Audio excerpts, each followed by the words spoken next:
Assalamualaikum warahmatullahi wabarakatuh. Apa khabar kanti-kanti, datuk-datuk, nyai-nyai, bude, pakde segala lah.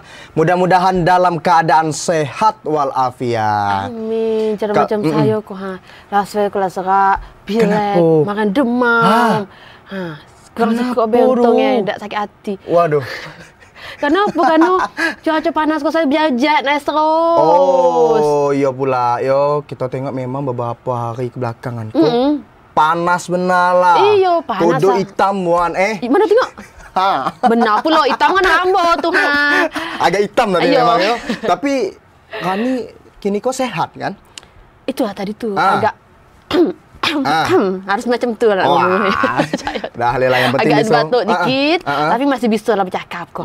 Bisa ngasih kabar untuk kanti-kanti ada di rumah. Apalagi kalau weekend macam kau kan bahasa kerennya tu weekend, ngerti tak? Apa artinya tu? Hari libur. Hari libur ya, penghujung minggu tu ya, Sabtu minggu. Biasanya banyak nih dari masyarakat tu liburan kau di hari weekend kau. Ada yang kondangan, nak liburan, basingnya lah. Yang penting kegiatan ni yang positif. Benarnya lah, nah saya tu ngomong kondangan. Iya. Nanti-nantilah, kapan lah dapat undangan dari Yogi kok. Tiap hari galau kata itu. Aduh.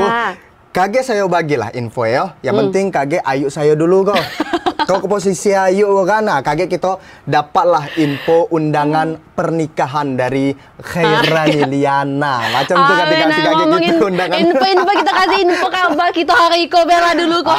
Banyak info yang kita bagi kepada kanti-kanti kita yang ada di rumah. Nah, salah seko kanti-kanti, BPBD Jambi minta BMKG segera lakukan operasi modifikasi cuaca selama Mei 2025. Habis itu ganti-ganti 8 kecamatan di bawah Jambi rawan kebakaran hutan dan lahan. Dan juga petugas Keswan awasi kesehatan ternak jelang Idul Adha. Nah, kanti-kanti macam mana berita selengkap bersama saya Yogi Aprilianto dan saya Kayani Utari ikut kabar Jambi selengkapnya.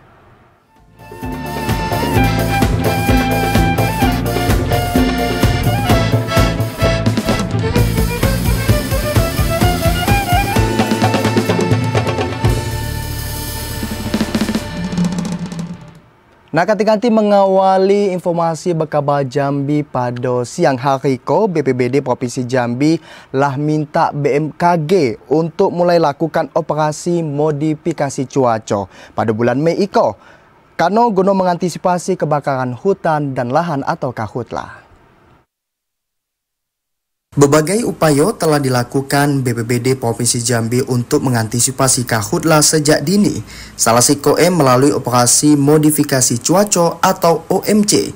Kepala BPBD Provinsi Jambi Bahyuni Deliansa mengatakan, OMC menjadi salah satu langkah efektif untuk mencegah terjadinya karhutla saat musim kemarau.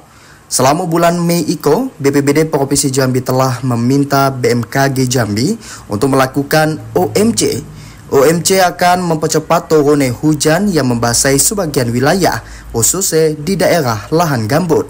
Hujan yang turun selama bulan Mei iko diharapkan dapat mengisi embung-embung di sekitar lahan perkebunan yang dijadikan sebagai kantong air. BPBD Provinsi Jambi saat itu telah mengambil langkah kesiapsiagaan menghadapi bencana karhutla 2025 sebagai tindak lanjut instruksi Presiden pada rapat karhutla 22 Februari lalu agar memprioritaskan upaya pencegahan. Berdasarkan informasi BMKG Provinsi Jambi, curah hujan dalam kurun waktu 3 bulan ke depan masuk dalam kategori rendah hingga menengah di kisaran 50 hingga 200 mm per bulan.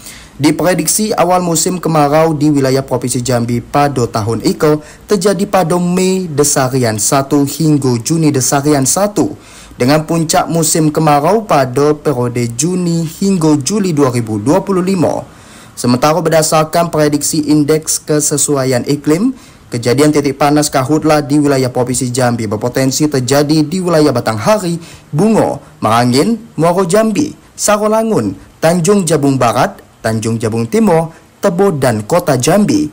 BPBD Provinsi Jambi mewajibkan seluruh jajaran untuk menyiapkan sumber daya, baik personel maupun sarana dan prasarana serta pendanaan penanganan karhutla. Joko TVRI Jambi melaporkan. Sementara itu ganti-ganti BPBD Provinsi Jambi lan nuruni tim guna mengantisipasi karhutlah. Tim Iko diminta untuk melakukan sosialisasi kepada warga supaya tak buka lahan dengan cara membakar. Badan Penanggulangan Bencana Daerah BPBD Provinsi Jambi mulai mengantisipasi kebakaran hutan dan lahan karhutlah sejak dini. Sejumlah personel BPBD Kabupaten Kota diminta turun langsung melakukan sosialisasi sampai ke tokoh masyarakat dan edukasi supaya tidak buka lahan dengan cara dibakar yang bisa berdampak pada kebakaran hutan. Pemerintah Provinsi Jambi juga ngasih bantuan ke warga yang nak buka lahan gunakan alat berat. Kepala BPBD Provinsi Jambi Bahyuni Deliansyah mengatakan, personel juga diminta melakukan pengecekan terhadap peralatan dan alat pemadam kebakaran sehingga kalau terjadi karhutlah bisa langsung dipadami dengan cepat. Bahyuni nyebut kalau berdasarkan perkiraan BMKG kini Provinsi Jambi lah masuk musim pancaroba, yakni peralihan musim hujan ke musim kemarau. Joko TPRI Jambi melaporkan. Nah, kanti-kanti sebagai langkah antisipasi terjadi kebakaran hutan dan lahan, Pemkab Kabupaten Muaro Jambi lah memetakan daerah rawan kebakaran. Dari 11 kecamatan, terdapat 8 kecamatan yang rawan terjadi karhutlah. Dan Kepala Manggala. Pemetaan daerah yang rawan terjadi kebakaran hutan dan lahan telah dilakukan sebagai upaya pencegahan terjadi karhutlah pada musim kemarau. Menghadapi bencana tahunan tersebut, Badan Penanggulangan Bencana Daerah Muaro Jambi telah melakukan pemetaan kawasan rawan kebakaran. Dari 11 kecamatan, terdapat 8 kecamatan yang rawan terjadi kebakaran, yakni Kecamatan Kumpe, Kumpe Ulu, Taman Rajo, Marosebo, Jaluko, Sekonan, Mestong, dan Kecamatan Sungai Gelam. PLT Kalaksa BPBD Muaro Jambi alias mengatakan terdapat 85 personil BPBD yang disiagakan dan dibantu dari TNI Polri serta Manggala Agni dalam mencegah maupun penanggulangan bencana kebakaran hutan dan lahan. Selain mensiagakan personil, pemerintah juga menyiapkan peralatan pemadam karhutlah. Ini menjadi pendekatan fokus kita ke depan. Artinya melalui pada kesempatan ini kami sampaikan kepada pihak pemerintah kecamatan untuk bisa meneruskan kepada pemerintah desa untuk melakukan pencegahan secara preventif. Artinya melakukan sosialisasi juga kemudian himbauan kepada masyarakat untuk kiranya tidak membuka lahan dengan cara manual, dengan cara membakar. Karena efek dan dampaknya sangat luar biasa, bukan hanya kepada kita, tapi juga bisa mempengaruhi terhadap beberapa faktor kehidupan yang lain. Gitu. Muaro Jambi menjadi daerah di Provinsi Jambi yang pertama menetapkan status menjadi kesiapsiagaan bencana kebakaran hutan dan lahan tahun 2025. Tim Satgas Karhutlah juga akan memastikan kesiapan perusahaan untuk mensiagakan peralatan dan personil Karhutlah. Azam Afnan, TVRI Jambi melaporkan. Nah kan nih, nyambung kita di awal tadi, panas buat kodok ko hitam. Ternyata memang kini ko lagi peralihan musim ya, pancaroba. Nah, dari musim penghujan ke musim kemarau. Macam tu ya? Kebalik, kemarau ke musim hujan. Iyo. Jadi memang kalau siang tuh masih memang panas berdengkang. Iyo. Tiba-tiba pas malam hari itu hujan lebat. Oh macam tu, siklusnya macam tu. Jadi tuh kadang tuh nyenyak nyala tidur, tak kabar lagi lah jam berapa kan lah. Enak ding cuaca tadi kan malam semalam selimut lagi. Semalam juga tuh. Apa tuh? Hampir nak hujan, cuma nak jadi angin be ternyata. Oh, karena nak malam mingguan, tadi itu agak tahu, ya kan? Nah, lah depan rumah budak tuh ya, rupanya. Ternyata nak hujan, tidak jadi pergi berarti macam tu ya. Iya, dan tadi kalau tiga kabar tadi tuh kadang karhutlah tuh memang masih banyak juga yang masih daerah rawan karhutlah lagi. Iya, betul. Dan tadi kita nengok juga Muaro Jambi kok menjadi salah satu kabupaten yang sudah siago dari bencana karhutlah tadi. Memanglah disiapi dah kini supaya kebakaran hutan dan lahan di Kabupaten Muaro Jambi itu biar tak sebalua mungkin macam tahun yang lalu. Macam tu ya. Nah, kanti-kanti masih banyak lagi berita yang nak kita sampaikan dak Rani yo. Betulnya. Baru 3 kalau tadi tu masih berambun benar lah. Jadi 654 lagi. Jadi kanti-kanti jangan nak ngelelau bebo, tetaplah tunak di depan TV karena kami akan segera kembali dengan sejumlah informasi penting dan menarik lainnya. Di antara kanti-kanti petani Tanja Jabung Timur berhasil ngejual 750,9 ton gabah ke Bulog. Tetaplah bersama kami di Bekaba Jambi.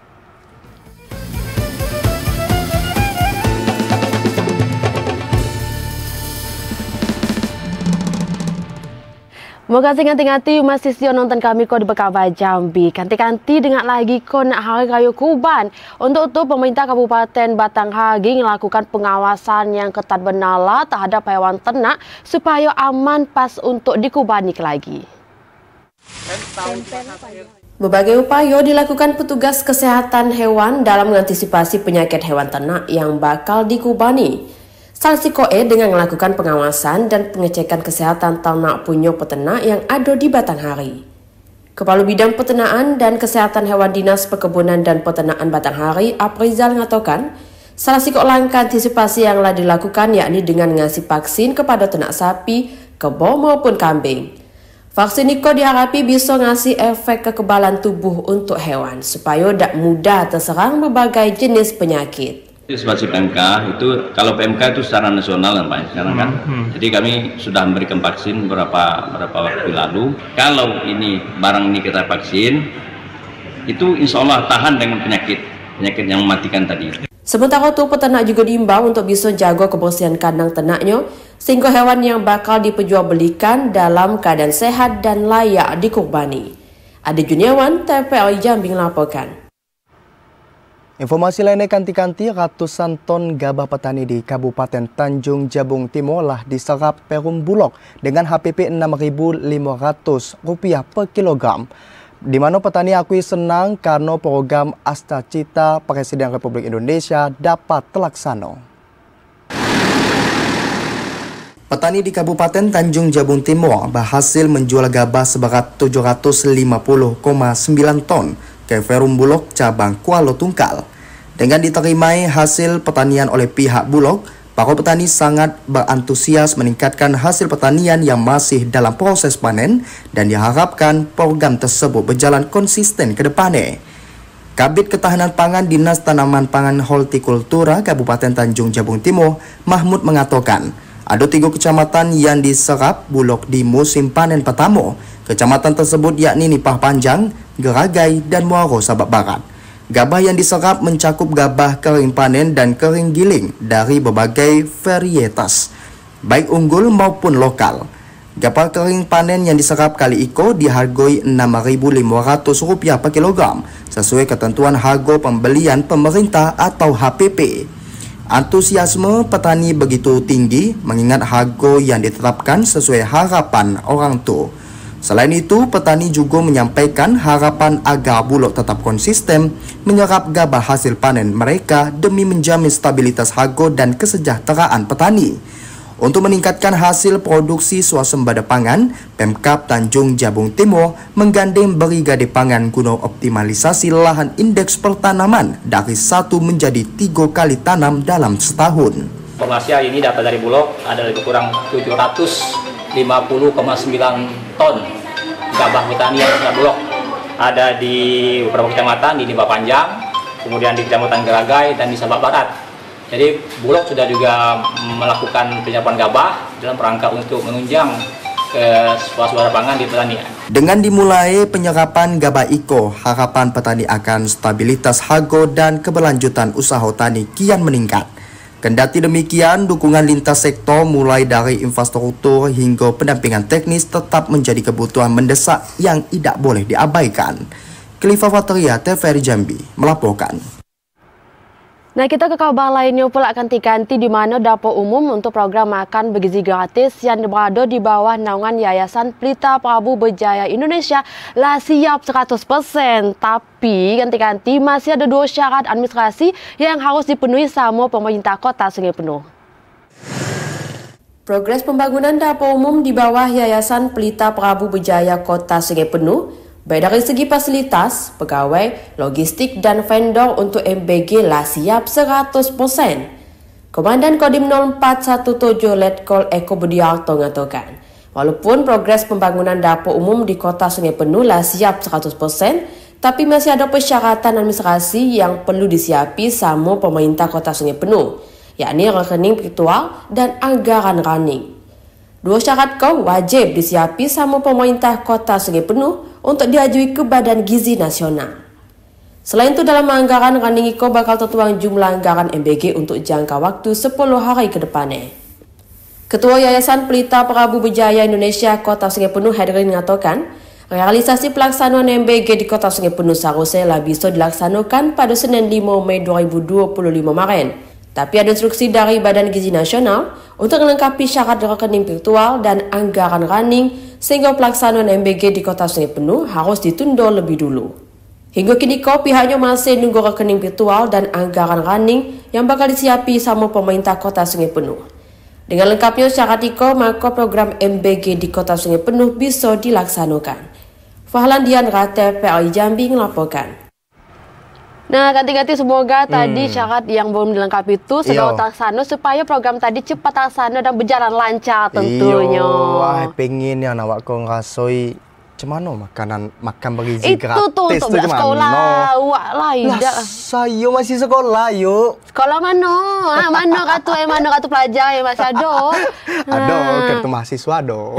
Beda lah. Nah, tadi juga ada kabar terkait dengan lagi kau nak Idul Adha, nak kurban, tak terasa lah. Kurban yuk. Kurban dong. Apa? Jangan lagi dengan perasaan ya. Udah hafalnya lah dari tahun ke tahun kurban perasaan terus ya Allah ya Robi. Yalah. Nah, semoga tahun depan kau tidak lagi lah kurban.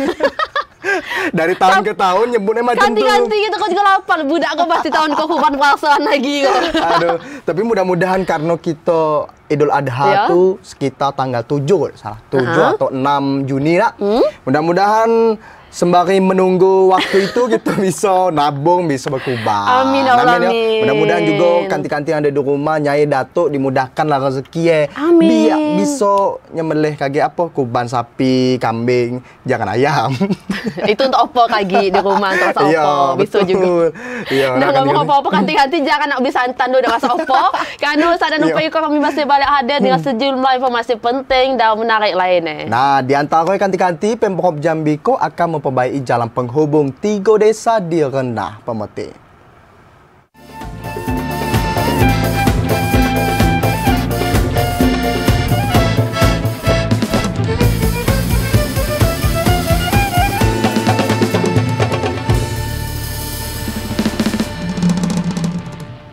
Terima kasih Dato-Dato, Nyai-Nyai yang masih setia menyaksikan Berkabar Jambi tentunya dengan Kamiko yang gagah dan cantik yang sangat luar biasa. Aduh. Nah, Rani, saya kok nak bertanya dulu kok dengan Rani. Berapa pertanyaan? Sikok 100.000. Walamai. Dua 20.000. Aduh, kalau macam tu. Nah, Rani, ada kena tilang tak? Enggak lah. Berbenar dikit. Enggak lah. Bermotor ke siko? Yo. Surat-surat aman? Aman. SIM aman? Aman. Digaloi aman? Aman. Kok yang patut dicontoh ganti-ganti. Karena kita tengok sekarang kan memang banyak kok di kota kok banyak yang kita tengok polisi-polisi yang lah standby nak razia. Karena nak meriksa tu tadi kira-kira pengguna kendaraan kau dia ada buat suratnya dengan lengkap apa tidak. Surat apa tadi tu? STNK, SIM. Awak punya SIM? Punya dong. Lah katanya tadi masih pelajar di segmen tadi tu katanya masih pelajar ganti-ganti. Kau tak punya SIM? Kan saya mahasiswa. Kalau mahasiswa kan sudah cukup umur kan nanti kan bisa kita. Pelajar program MBG tadi sekarang berubah pula lah punya SIM. Karena kalau mahasiswa umurnya biasa. berapa jadi kau sekarang? Kan depan ini nyebut skip ganti-ganti. Kau terkait dengan razia kau ganti-ganti. Kau pemerintah Kota Jambi kok ternyata lakukan razia juga ganti-ganti untuk pajak kendaraan bermotor hingga 7 hari ke depan. Nah, selain mati pajak, razia kau juga difokuskan untuk kendaraan bernomor polisi luar Provinsi Jambi.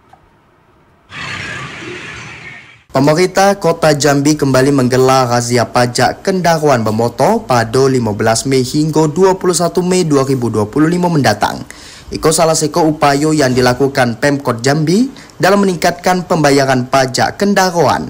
Selain kendaraan pajak mati, razia Eko juga menyasar para pengendaraan bermotor polisi luar Provinsi Jambi. Jika kedapatan mati pajak, mereka akan dimintai untuk membayar pajak di tempat. Sementara kendaraan yang masih plat luar diminta untuk mutasi ke Provinsi Jambi. Razia pajak kendaraan Eko akan digelar di sejumlah titik dalam Kota Jambi. Salah satu kawasan Tugu Kerai Seginjai, Palimo Kota Baru, Telanai Pura dan beberapa daerah lainnya.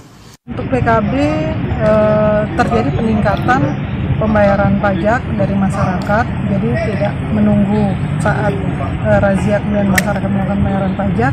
Jadi cukup baik efeknya, itu yang kita harapkan, dan masyarakat juga dengan kesadaran penuh melakukan pembayaran. Jadi sebenarnya kita berharap pada saat kita melakukan razia itu kita lebih banyak melakukan edukasi kepada masyarakat untuk mematuhi tanggal pembayaran pajak. Jadi kita bukan untuk menahan kendaraan yang banyak tersebar itu adalah hoaks. Kita juga tidak mengintimidasi masyarakat, tapi kita lebih banyak memberikan sosialisasi dan edukasi agar masyarakat melakukan pembayaran pajak tepat waktu.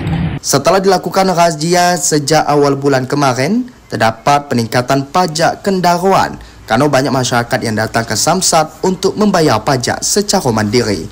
Joko TVRI Jambi melaporkan.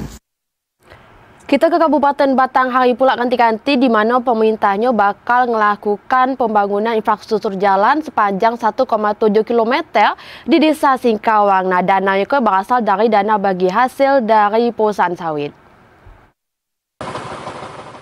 Meskipun dana pembangunan infrastruktur jalan di tahun 2025 terkena dampak efisiensi, tapi pemerintah Kabupaten Batanghari masih dapat sedikit pengalokasian dana bagi hasil DBH sawit sebesar 6,6 miliar rupiah yang diperuntukkan bagi pembangunan akses jalan.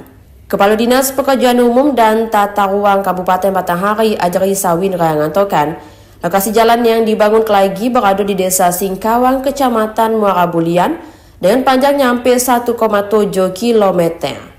Tujuannya untuk mempermudah akses warga dalam bawa hasil kebun, macam kelapa sawit, karet maupun hasil jenis tanaman lainnya yang bisa dijadi sumber perekonomian warga sekitar.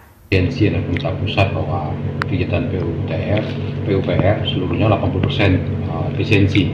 Jadi masih tersisa lah 6,6 miliar DBH sawit untuk jalan. Untuk DBH sawit itu lokasi di Jalan Singkawang ke Singkawang di Kecamatan Muara Bulian. Konstruksi jalan itu adalah penanganannya aspal sepanjang 1,7 kilo. Ajalisa juga mengatakan kini proses tender dari kegiatan pembangunan jalan Nikola dilakukan dan diharapkan bisa cepat selesai supaya pelaksanaan fisik bisa segera berjalan. Adi Juniawan, TVRI Jambi melaporkan. Nah, kanti-kanti pemerintah Provinsi Jambi akan memperbaiki jalan dari Pungut Mudik hingga Sungai Kuning sepanjang 26 km. Nah, perbaikan Niko dirancang mulai tahun 2026 untuk mempermudah akses warga pedalaman. Macam kola kondisi jalan utama menuju 3 desa di Renah Pemetik, yakni Desa Pasir Jaya, Lubuk Tabun dan Sungai Kuning, Kecamatan Siulak Mukai yang telah lama menjadi keluhan warga. Jalan berlumpur, licin dan juga sulit dilalui terutama saat musim penghujan, menjadi hambatan utama bagi para petani dan juga warga untuk membawa hasil pertanian mereka ke pasar. Jalan tersebut merupakan akses utama bagi masyarakat yang mayoritas berprofesi sebagai petani.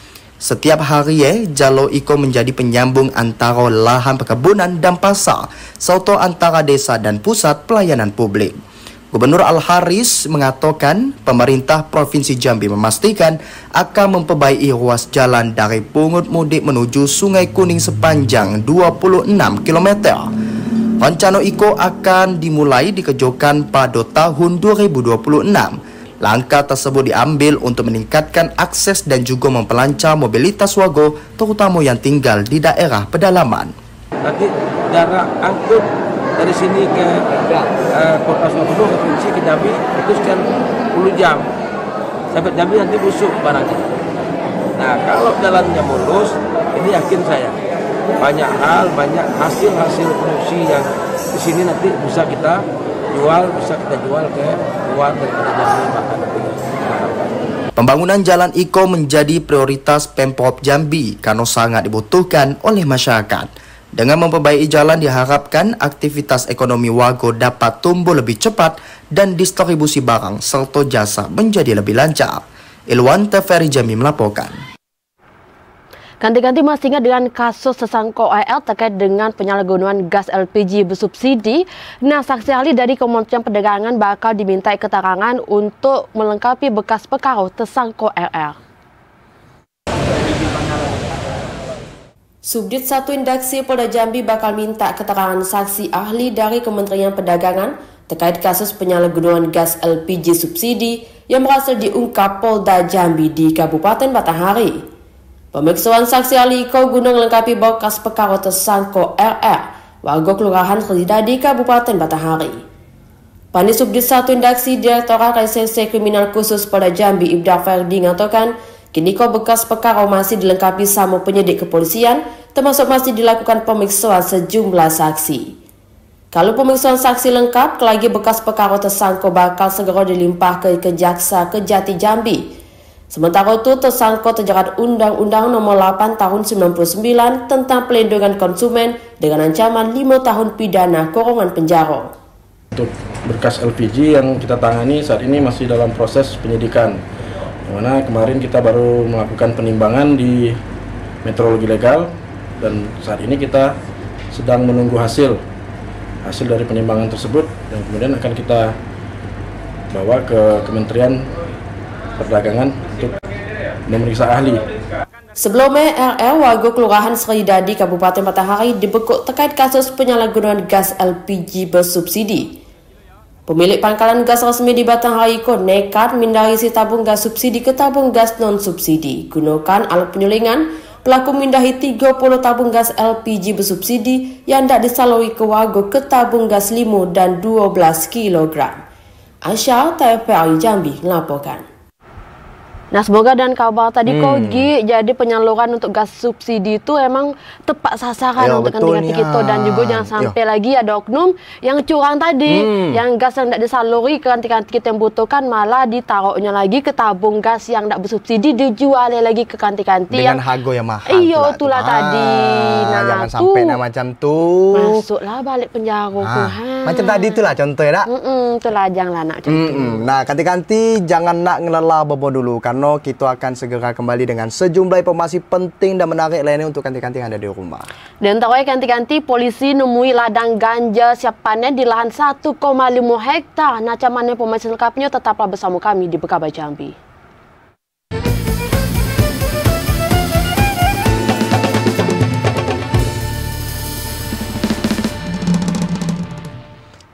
Terima kasih kanti-kanti setia TVRI Jambi yang masih setia menyaksikan Bekaba Jambi. Nah, kita beralih ke Kabupaten Kerinci, di mana Satres Narkoba Polres Kerinci berhasil nemui ladang ganja siap panen seluas 1,5 hektar di Kecamatan Kayu Aro, Kabupaten Kerinci.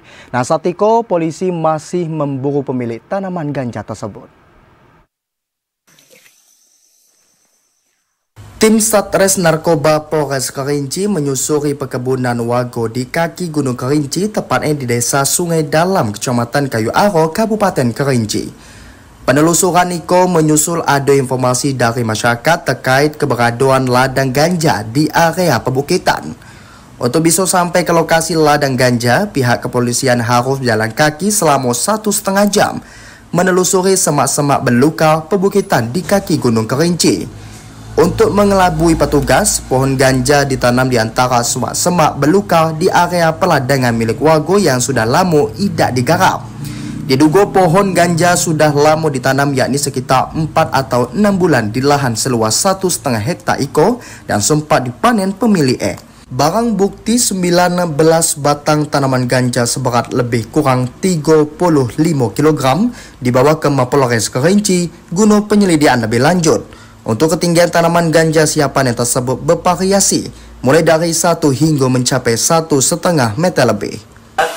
Jarak dari jalan yang bisa dilewati oleh kendaraan bermotor, mobil, ke TKP penemuan lebih kurang kami berjalan 1,5 jam, lebih kurang 1,5 jam baru sampai ke TKP. Jadi modusnya dia menanam ganja ini di perladangan orang lain, perladangan yang sudah lama tidak digarap. Saat itu barang bukti tanaman ganja telah diamankan ke Mapolres Kerinci guna pengembangan lebih lanjut.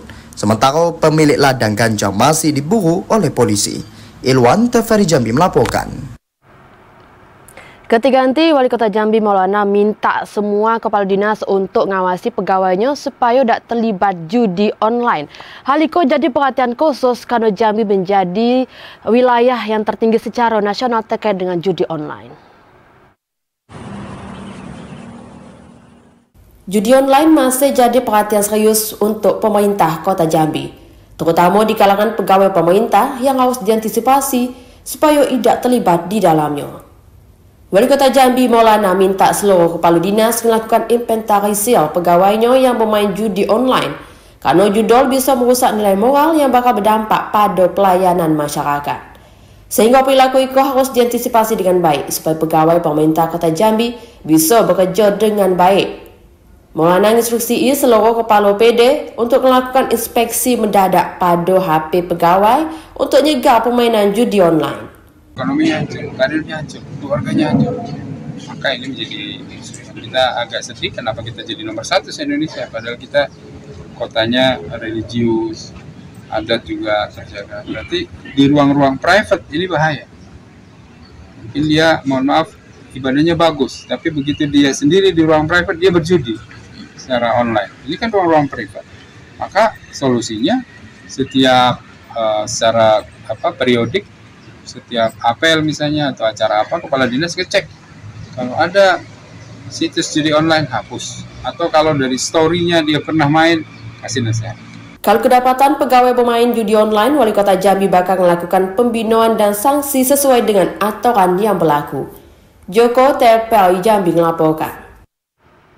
Selanjutnya kanti-kanti Polres Merangin lah nangani 4 kasus pertambangan emas ilegal di sepanjang tahun 2025.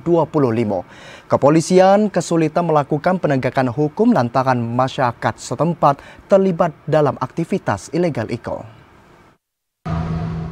Sepanjang tahun 2025, Polres Merangin menangani 4 kasus pertambangan emas tanpa izin atau peti. 3 kasus diantaranya berada di Desa Mumpun, Kecamatan Tabir. Sisoi berada di Desa Bukit Perentak, Kecamatan Pangkalan Jambu. Dari keempat kasus itu, Polres Merangin menangkap 8 tersangka yang berperan sebagai pekerja. Keempat kasus itu telah masuk tahap 2 atau dilimpahkan ke kejaksaan. Kepala Unit Tipiter Satreskrim Polres Kerinci, Ibda Bobi Noviandri mengakui meski penegakan hukum terus berjalan, aktivitas seperti masih dapat ditemukan di Kabupaten Merangin. Terkait hal itu, kepolisian kesulitan melakukan penegakan hukum lantaran masyarakat setempat terlibat dalam aktivitas ilegal itu. Kepolisian juga menghindari bentrok dengan masyarakat agar tidak terjadi situasi yang tidak kondusif.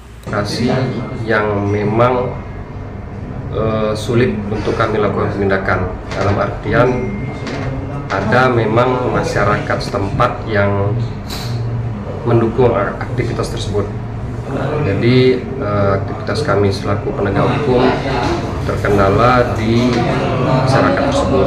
Sementara itu, pada tahun 2024 lalu, terdapat 7 kasus pertambangan emas tanpa izin yang ditangani Polres Merangin. Ibda Bobi mengatakan diperlukan peran pemerintah setempat untuk menghentikan aktivitas ilegal IKO secara permanen. M. Sobar, TVRI Jambi melaporkan. Nah, mudah-mudahan tidak akan datik lagi aktivitas pertambangan ilegal yang terjadi di Provinsi Jambi ko.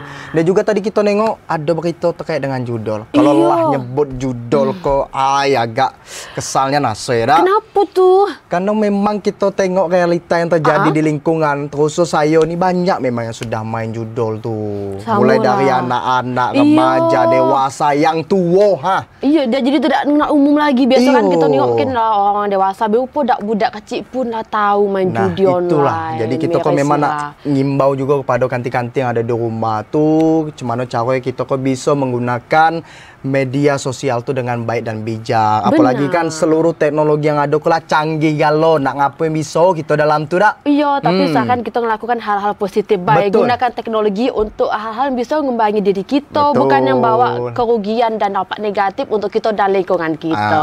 Untuk belajar misalnya. Jadi konten kreator misalnya, jadi macam saya. Jangan promosi ya, promosi yang ada pada promosi pula kanti-kanti. Kanti-kanti jangan mana-mana dulu ya. Saya nak nampak ikut kami bakal baik hadir dengan sejumlah informasi penting dan menarik lainnya. Nah, di antara kanti-kanti Kabupaten Batanghari lah bentuk Satgas Penanganan Premanisme dan Ormas Bermasalah.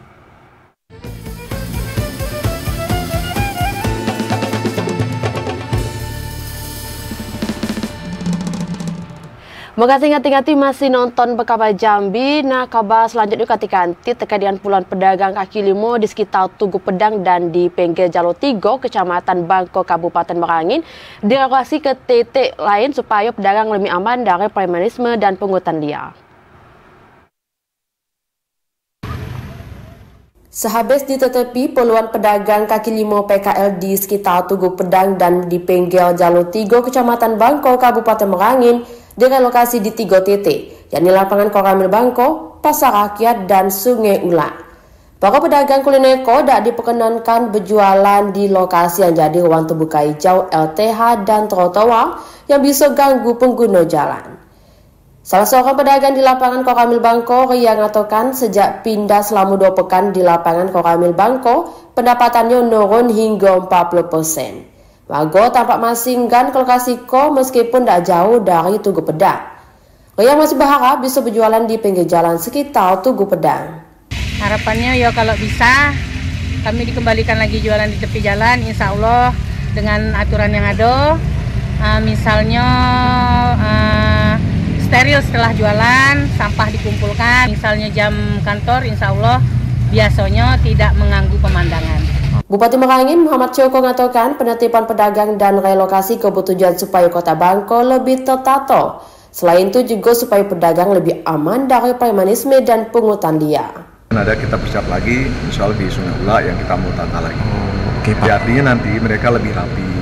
Tujuannya cuma satu, supaya mereka lebih aman jualan.